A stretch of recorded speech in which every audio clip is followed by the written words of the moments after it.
যদি কোনো ব্যক্তি ভালো আমল না করে কবরে যায়, কবরে কেমন আযাব হবে? আমার নবী হাদিস শরীফের মধ্যে বলেন, সাহাবীরা বলতে থাকে, ইয়া রাসূলুল্লাহ, নবী গো, আমরা যখন কবরে চলে যাব, কবরে আমাদের সাথে কেমন আচরণ করবে? আমার নবী বলেছে, যে ব্যক্তি ঈমান নিয়ে কবরে যাবে, আমল নিয়ে কবরে যাবে, সেই ব্যক্তির সাথে ভালো ব্যবহার করবে ফেরেশতারা। আর যদি তুমি ঈমান আমল না নিয়ে যেতে পারো, ফেরেশতারা তোমার সাথে খুবই কঠোর ব্যবহার করবে, তোমাকে তোমার পেটের বান্দা হিসেবে চিনবে না, তখন তোমাকে চিনবে গুনাহগার হিসেবে।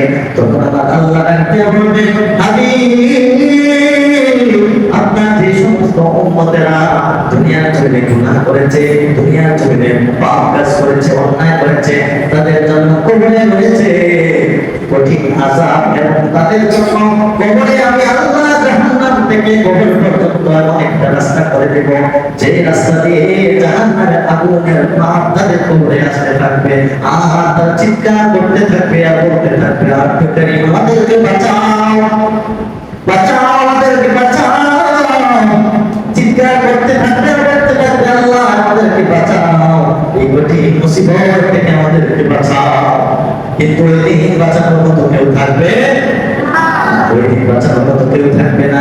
নবী বলেন, যে ব্যক্তি আমল নিয়ে কবরে যাবে, ঈমান নিয়ে কবরে যাইতে পারবে, ওই ব্যক্তির কবরটা হয়ে যাবে জান্নাতের বাগান করে দেবে। সুবহানাল্লাহ। ওই ব্যক্তির কবরটা আমার আল্লাহ জান্নাত থেকে একটা রাস্তা করে দিবেন কবর পর্যন্ত, যে রাস্তা দিয়ে জান্নাতের সুঘ্রাণ তার কবরের মধ্যে আসতে থাকবে, এবং জান্নাতের সমস্ত নাম নিয়ামত সে পাইতে থাকবে। বলুন সুবহানাল্লাহ। ভালো আমল করলে ভালো জায়গায় যাওয়া যায়, ঠিক কিনা? ভালো আমল করার দরকার আছে না নাই? আছে।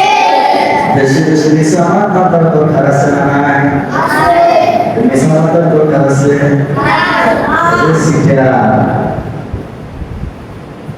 যে ব্যক্তি হক পথে চলবে, সত্য পথে চলবে, যে ব্যক্তি সঠিক রাস্তায় চলবে, দ্বীন ইসলামের উপরে চলবে, আল্লাহ বলেন, ওই ব্যক্তিকে আমি আল্লাহ কবর থেকে হাসর পর্যন্ত সমস্ত রাস্তাকে আমি আল্লাহ নিজ দায়িত্বে সহজ করে দেব। সেই জন্য ভালো আমল করার দরকার আছে না? যদি ভালো আমল করে কবরে যেতে পারো, কবর তোমার সাথে ভালো ব্যবহার করবে, আর কবর তোমাকে চিনবে না, ঠিক কিনা? বলুন। কবর কাকে চিনে? আমিনকে চিনে না।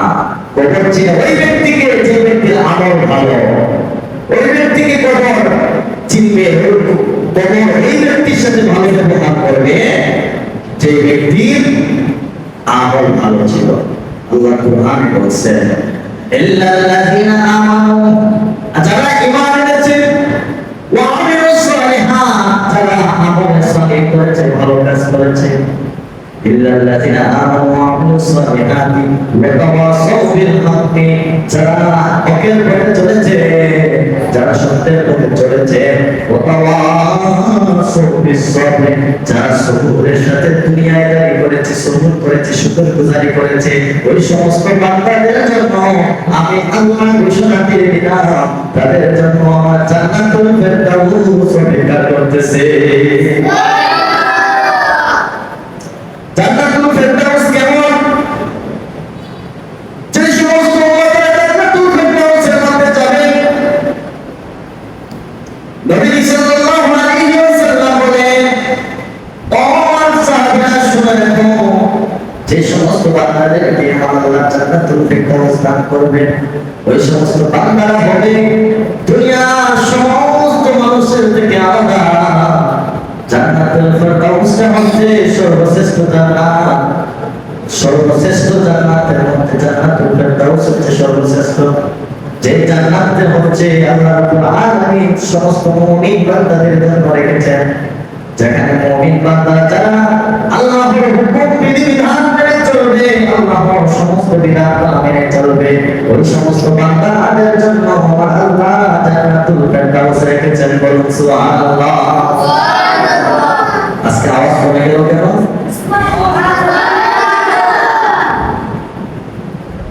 জান্নাতুল ফেরদাউস যাওয়ার আওয়াজ করতেছে। জান্নাতুল ফেরদাউস কি?